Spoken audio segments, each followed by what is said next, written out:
पदाधिकाऱ्यांच्या बैठकीमध्ये 2 गटात शाब्दिक बाचाबाची झाली।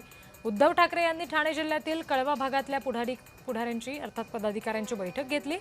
ठाणे जिल्ह्यामध्ये संघटना मजबूत करण्यासाठी यामध्ये पदांसंदर्भात मातोश्रीवरील बैठकीत चर्चा झाली। आधीचे पदाधिकारी आणि नव्याने नियुक्त करण्यासंदर्भात सुद्धा चर्चा झाली। यावेळी उद्धव ठाकरे यांच्या समोरच 2 गटांमध्ये शाब्दिक बाचाबाची झाल्याची माहिती सूत्र देतात। 2 गटातील बाचाबाची बघून उद्धव ठाकरे सुद्धा संतापले होते।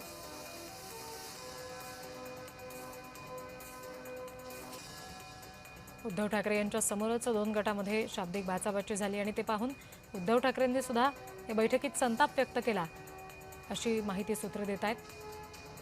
मातोश्रीवर ही बैठक झाली। ठाण्यातले सगळे पदाधिकारी होते, याच्यात जुने पदाधिकारी सुद्धा होते आणि नव्याने नियुक्त केले जाणारे पदाधिकारी सुद्धा होते।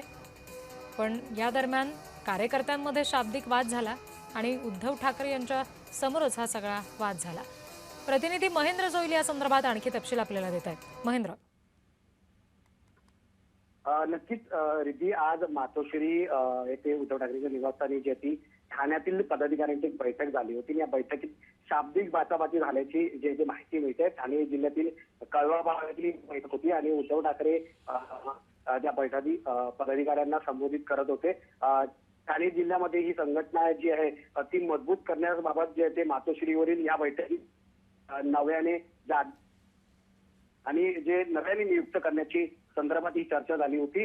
मात्र 2 गटांमध्ये जे आहे उद्धव ठाकरे यांची माहिती मिळते।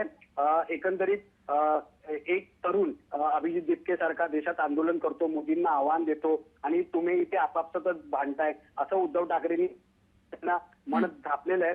त्यासोबतच 2 दिवसापूर्वी कल्याण लोकसभा मतदारसंघातील जे ठाकरे गटातील पदाधिकाऱ्यांना पक्षातून हकालपट्टी करण्यात आली होती, पक्षविरोधी कारवाई केली होती। या बैठकीत हा विषय आहे तो त्याच्यावर चर्चा झाली आणि या बैठकीला ठाण्याचे जिल्हा प्रमुख आहेत केदार दिघे, कल्याण लोकसभा संपर्क प्रमुख गुरुनाथ खोत आणि आमदार जे नार्वेकर, माजी आमदार विलास पोतीस, विनायक राऊत हे सगळे या बैठकीला उपस्थित होते। महेंद्र, धन्यवाद दिलेल्या माहितीसाठी।